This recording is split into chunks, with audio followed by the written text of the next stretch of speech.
Halo rekan-rekan, kali ini kita akan membahas kembali tentang anak-anak dalam dunia pembelajaran. Ya, tentunya tidak jauh berbeda dengan kegiatan teman-teman merefleksi diri Anda sendiri-sendiri. Tentunya ini merupakan pengalaman yang sebenarnya berulang saja. Nah, kali ini kita akan membahas tentang pekerja anak di abad pertengahan. Baik, kegiatan yang kita maksud adalah bagaimana anak-anak ini telah berubah. Tentunya ada beberapa hal yang perlu kita eh, dalam tanda kutip perlu kita renungkan. Mengapa kita renungkan? Karena ini adalah menyangkut beberapa aspek tentang kehidupan di masa lalu.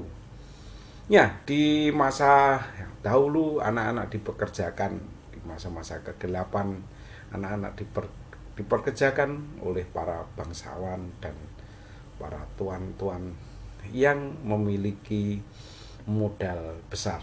Ya, kita menganggapnya sebagai tuan bourgeois. Namun itu adalah cerita kelam saat itu. Walaupun sekarang masih ada mungkin, namun jumlahnya tidak semasif dahulu. Jika dahulu memang indikator tentang dipekerjakan ini menjadi indikator yang cukup menonjol. Tentunya anak-anak merupakan orang yang paling lemah pada saat itu.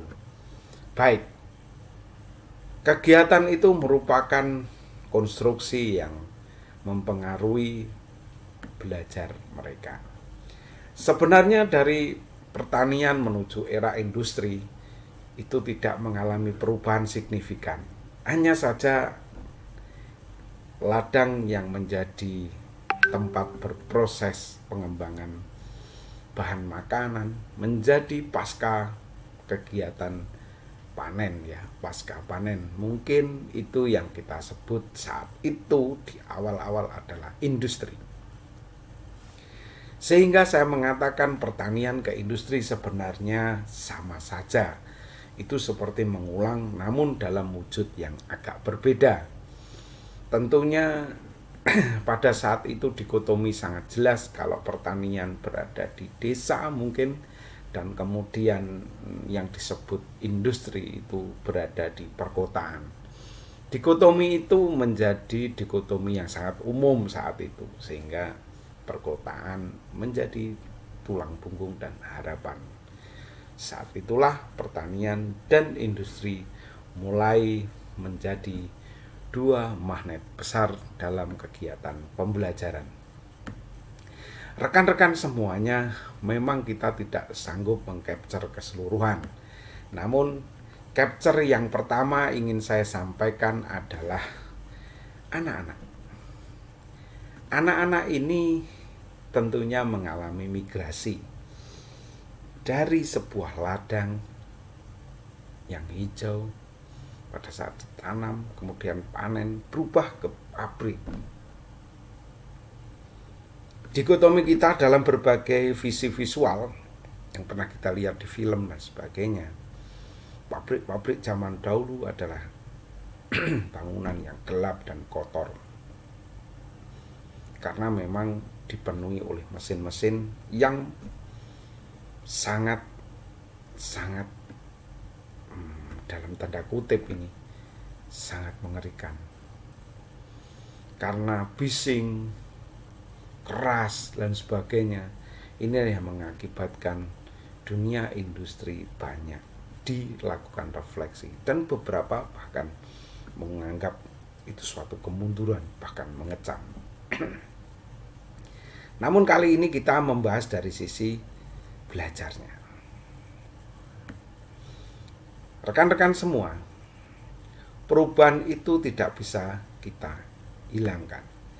Sehingga beberapa orang mulai berpikir bagaimana menempatkan anak-anak pada era industri. Tentunya tidak gampang.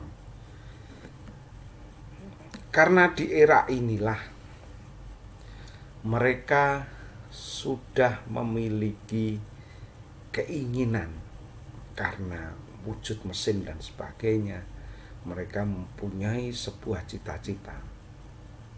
Salah satunya adalah perpindahan itu dari daerah pedesaan yang dirasa tidak menjanjikan menuju ke perkotaan pada era industri.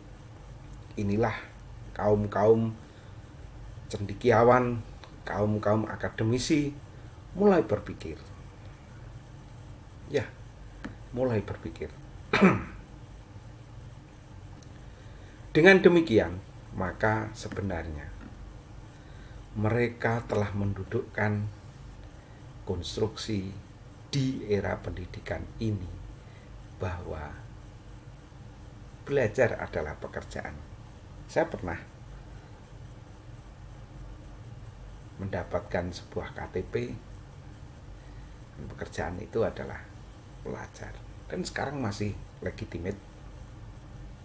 Banyak orang yang mengakui itu. Saya yakin konstruksinya bukan perkara orang setuju atau tidak setuju. Memang itu sebuah diksi yang menganggap belajar adalah pekerjaan. Jadi apa pekerjaan Anda? Belajar. Dan itu sudah dicap pada saat era industri.